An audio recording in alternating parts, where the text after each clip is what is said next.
Halo, Assalamualaikum warahmatullahi wabarakatuh. Saya Astri Ayu Purwati dan kali ini saya akan sharing ya terkait dengan beberapa pertanyaan ya. Dimana pertanyaan ini adalah tentang apakah publikasi ilmiah kita di dalam jurnal nasional ataupun jurnal internasional, baik yang terakreditasi ataupun yang belum terakreditasi ataupun yang bereputasi dan yang bukan ya, selama kita mengikuti studi lanjut dengan status tugas belajar, apakah diakui atau tidak untuk kepangkatan. Nah, di sini saya akan coba menjawab berdasarkan aturan dari Pedoman Operasional ya, penetapan angka kredit dosen ataupun POPAK tahun 2019 revisi yang masih digunakan hingga saat ini, di mana di sini ada beberapa ketentuan ya.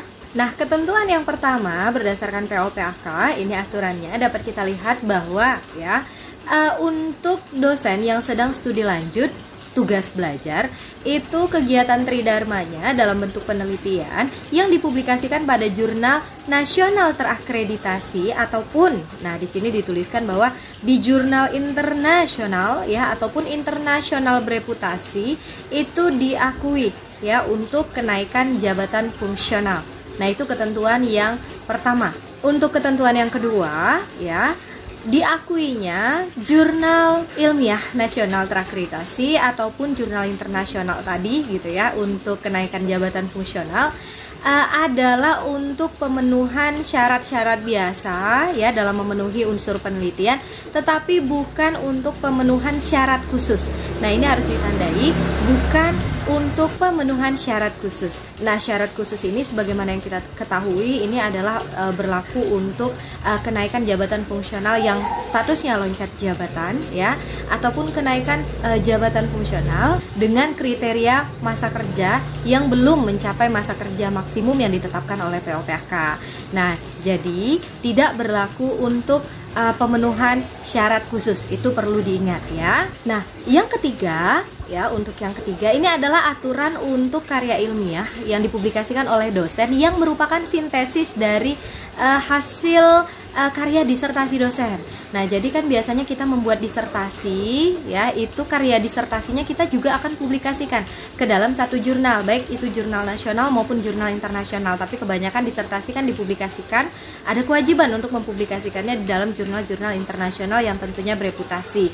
Nah, ini diakui atau tidak? Nah, sebenarnya menurut POPAK ini diakui, tetapi dengan catatan khusus ya. Catatannya adalah hasil karya ilmiah disertasi ini yang dipublikasikan tadi itu kan hasil publikasi dari disertasi secara utuh, tetapi adalah sintesis dari hasil disertasi. Nah, bagaimana sintesis dari hasil disertasi? Ada yang menyatakan bahwa karya ilmiah yang diakui ini adalah 50% hasil disertasi ya, jadi bukan 100% dari hasil disertasi. Nah, jika di dalam POPAK itu dicontohkan bahwa ketika kita membuat disertasi, isi bab 2 kita adalah state of the art penelitian. Nah, biasanya dosen-dosen mempublikasikan satu penelitian yang khusus untuk membahas literatur review ataupun state of the art dari penelitian ya, yang kaitannya dengan hasil disertasi kita. Jika kita menulis hal yang sama sesuai dengan disertasi tersebut ya di dalam publikasi ilmiah kita, tentu tidak diizinkan, artinya tidak diakui. Tetapi jika kita melakukan sintesa ya, sintesa lebih lanjut ya terhadap disertasi kita tersebut, artinya state of the art yang tadinya bab 2 kita mau lanjutkan menjadi sebuah publikasi dalam bentuk literatur review, nantinya kita tambahkan ya, kita tambahkan lagi hasil literatur review lainnya di luar dari tulisan disertasi kita. Nah, ini boleh ya dan dapat diakui ya untuk kenaikan jabatan fungsional, tetapi perlu diingat lagi bukan untuk pemenuhan syarat khusus. Nah, itu syarat yang ketiga dari hasil publikasi ini tadi. Nah, yang terakhir yang keempat ya, publikasi-publikasi ini dapat diajukan untuk kenaikan jabatan fungsional tentunya setelah dosen menyelesaikan